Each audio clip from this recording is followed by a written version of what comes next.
In this video I want to talk a little bit about color wheel replacement and digital light projector televisions. Now, one item that fails quite often in DLP TVs is the color wheel, and the reason for that is it spins at a very high speed and it's got a bearing in it that often goes bad. When the bearing goes bad, sometimes it'll be obvious because it'll make a funny noise, a whining noise, or kind of a rubbing noise, although you have to be careful not to mistake that noise from a bad fan. Oftentimes a bad fan in the TV can also make a funny noise. But anyway, color wheels do fail often, and one technique you can use to see if your color wheel is going bad is to spin it with your finger. Although I have to say, be very careful. The color wheels are very fragile. They're made of a very thin glass. You don't want to touch the front of it, and you don't want to touch the back of it, or the oils from your finger can cause a lot of problems. What I did here, though, is I set up 4 color wheels. The one on the far right is a brand new color wheel, and these other 3 on the left are bad color wheels. And I figured I'll use this as a reference so you can get a general idea how long the wheel should spin when you spin it with your finger based on the condition of the bearing. Now, this color wheel on the left here is obviously bad. It's actually mixing some glass panes here that are broken out of it. Sometimes these things, when they're spinning, they'll fly apart and they'll break into little pieces. But you can see if you spin this, it just goes for a couple seconds and it stops. The same with the one on the left here. What does that go for? Maybe 2 seconds after I spin it. Now the one here, this particular TV it came out of had an intermittent shutdown problem. It worked sometimes and then other times it wouldn't work. And you'll watch if you spin it, you can count for just a few seconds it'll stop. Whereas the one on the far right, this is a brand new color wheel. If I spin that, it goes for quite a bit longer than the one on the left here. In fact, what I'm going to do is I'm going to go ahead and spin it with my finger, and I'll count. I'll spin them both at the same time. 1, 2, 3, 4, 5, 6, 7. See, the one on the far right there went quite a bit longer than the one on the left here. So roughly I counted about 7 seconds after I spun it.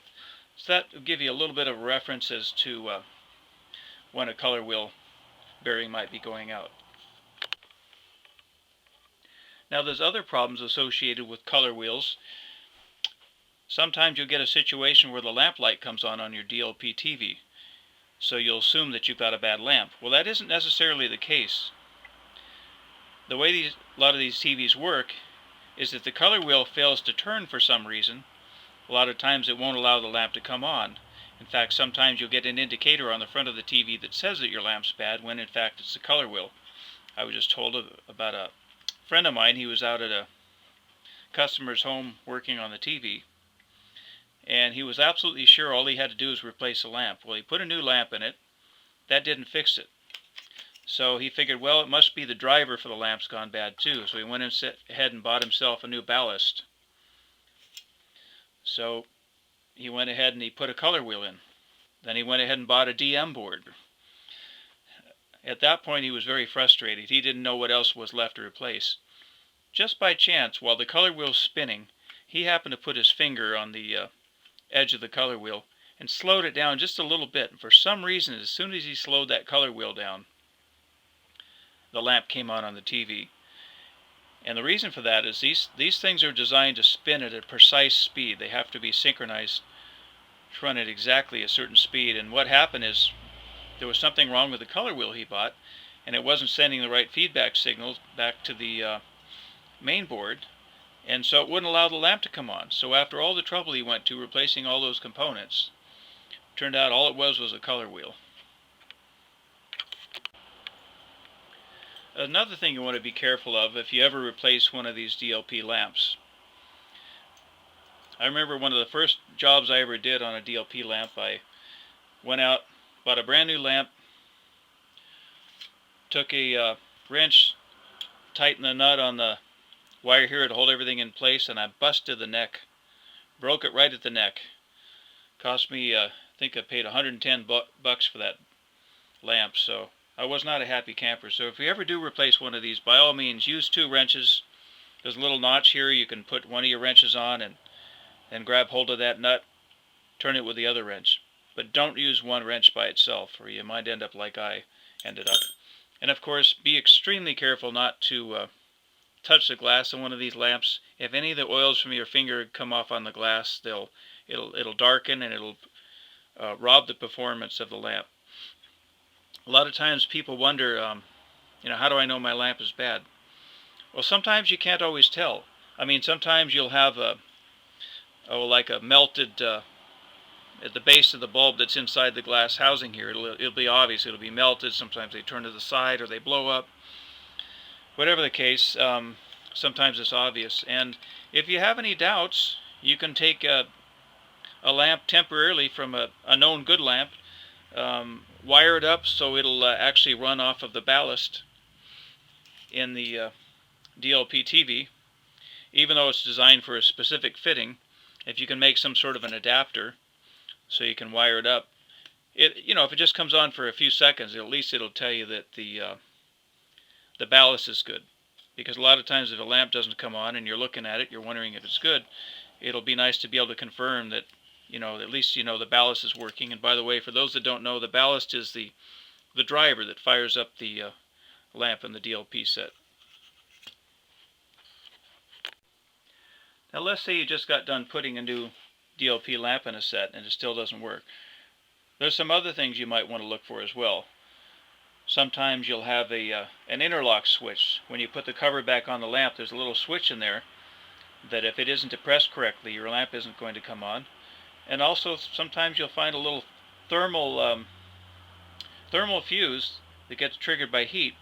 It'll go bad, and it's on the side of the casing, on the outside of the lamp. Not on the casing the lamp goes in, but the casing outside of that. Kind of hard to explain. I wish I had one in front of me here. So yeah, the safety interlock switch and thermal fuses go out. Now the other thing you want to consider is that your fan may quit working, and that'll also cause your light to come on. There's a sensor in there that knows when the fan isn't working, and it's a safety thing because the manufacturers know if too much heat develops inside of the TV, it's going to cause additional problems.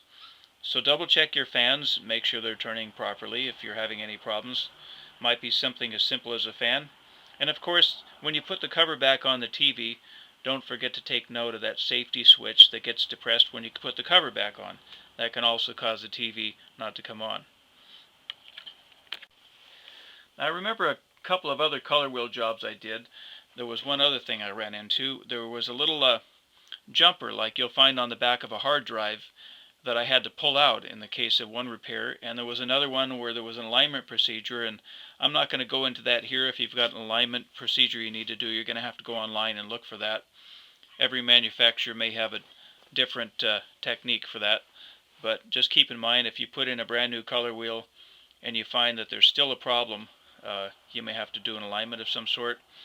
And as far as these lamps go, you do want to reset the timer that keeps track of how many hours a lamp's been used. In fact, I had one today. Should have made a video on it.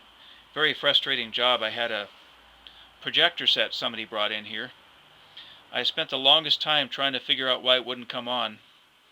And just at the point where I was pretty much done testing all I knew how to test, I went online, found the owner's manual, and it mentioned something I hadn't really anticipated. Apparently on this particular projector that came in, there was an issue where the projector would automatically turn off after 2100 hours unless you reset the lamp timer. I guess that was their way of forcing you to make sure that you replaced the bulb after that many hours. Perhaps it would cause greater damage if you didn't, but the model number on the projector, if you happen to get one, it was NEC NP 1000. And one last tip, if you see a great accumulation of dust inside of the vent system that cools your DLP lamp down, make sure you clean that dust out. Otherwise the lamp isn't going to last as long.